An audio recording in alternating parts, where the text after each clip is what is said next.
Здравейте на всички! Днес ще си говорим за едно скрито оръжие в арсенала на всеки участник в НОИТ – документацията. Да, знам, често се гледа на нея като на някаква досадна формалност, нали? Днес ще видим как точно тази документация може да се превърне в решаващия фактор, който буквално да изстреля проекта напред. Защото нека бъдем честни, конкуренцията в НОИТ е, ожесточена.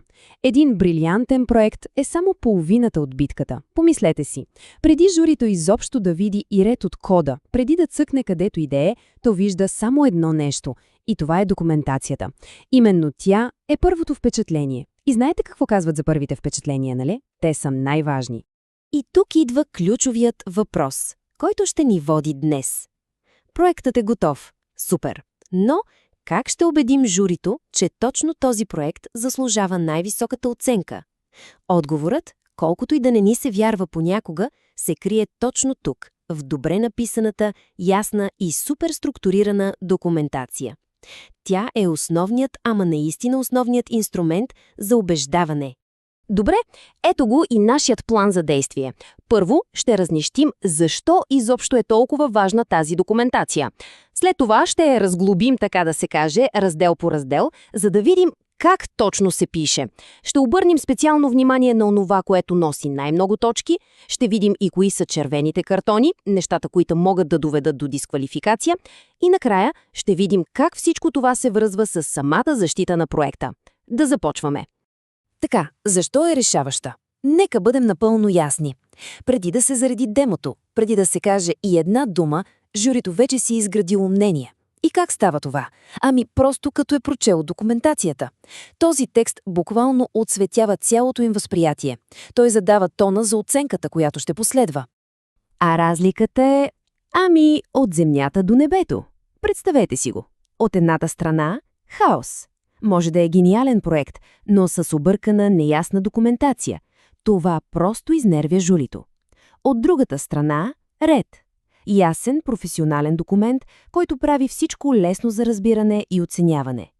Кой от двата пътя ще се избере, зависи изцяло от автора на проекта. Добре, преминаваме към същината. Сега ще разгледаме стъпка по стъпка официалния шаблон, този от приложение 1 към регламента на Олимпиадата. Това е, така да се каже, пътеводителят. И да, следването му е абсолютно задължително. Може да гледаме на тези 6 раздела, като на главите в книгата за проекта. Започва се с резюме, то трябва да грабне вниманието веднага.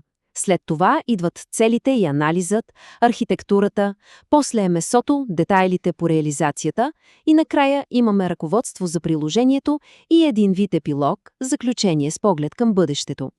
Всяка част надгражда предишната и разказва историята. И това е ключовото тук. Не става въпрос просто за попълване на празни полета. Тук се разказва история. Историята за това как една идея се е превърнала в работещ продукт, какви предизвикателства са преодолени по пътя, а един добре структуриран документ прави тази история наистина завладяваща. Окей, стигаме до най-стратегическата част. Как точно написаното на хартия се превръща в точки. Нека да видим къде се крие най-големият потенциал за трупане на точки и висока оценка. Погледнете тази диаграма. Тя е директно от протокола за оценка и казва всичко. Цели 35 точки, това са 35%, идват от критерия реализация. И сега въпросът е, къде се доказва тази реализация пред журито, преди още да са видели демото? Точно така, в документацията. Защото, вижте, журито не търси просто една работеща програма. Оценява се майсторството. Как е подреден кодът, спазени ли са стандарти, използвана ли е система за контрол на версиите като Git. Тези неща не са видими на пръв поглед, нали? Затова трябва да бъдат много ясно описани и доказани точно в документацията. И така, ето я златната мина. Разделът реализация. Тук е мястото, където се защитават тези 35 точки. И тук скромността не помага. Трябва да се опише защо е избран точно този алгоритъм, да се покаже елегантната структура на кода, да се обясни какви тестове са направени. Целта е да се дадат на журито толкова ясни и силни аргументи, че да нямат друг избор, освен да дадат максималните точки. Сега, преминаваме към една изключително важна тема. Тук трябва да се внимава много. Има правила, чието неспазване не води до по-малко точки. Води до пълна, незабавна дисквалификация. Нека ги видим, за да сме сигурни, че такава грешка няма да се допусне. Това са червените картони на Олимпиадата. Тук втори шанс няма. Липсващ изходен код, нарушение на авторски права, проект, който вече е участвал на национален кръг, липса на тестови акаунти за онлайн проекти, некоректен лиценз. Всяко едно от тези неща означава директна дисквалификация.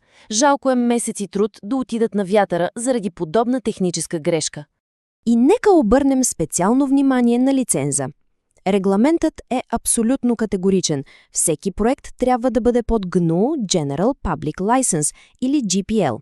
Това не е просто някаква формалност. Означава, че работата става част от голямата общност на софтуера с отворен код. Позволява на други да се учат от нея, да я надграждат. Затова е задължително това да е ясно упоменато. И накрая, нека да свържем всички точки, защото добре написаната документация не е само за да я чете журито. Тя всъщност е основата, сценарият върху който се изгражда самата защита на живо. На националния кръг времето е точно 20 минути. Обикновено се препоръчва представянето да е около 12 минути, за да останат едни добри 8 минути за въпроси от журито.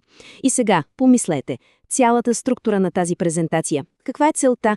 Каква е архитектурата? Каква е реализацията? Всичко това вече е написано черно на бяло в документацията. Просто трябва да се представи синтезирано и уверено. Затова не трябва да се мисли за документацията като за някакъв скучен отчет. По-скоро тя е генералната репетиция. Докато се пише, всъщност се предвиждат въпросите на журито и се подготвят отговорите. Един силен документ не просто води до силна презентация, той направо я създава. И ще завърша с един въпрос, който обобщава всичко, за което говорихме. Представете си журито. Късно вечер е, разглеждат десетки проекти. Какво казва вашата документация за проекта, когато няма кой да го защити с думи? Погрижете се тя да говори сама за себе си, да говори за професионализъм, за яснота и за брилянтност. Успех!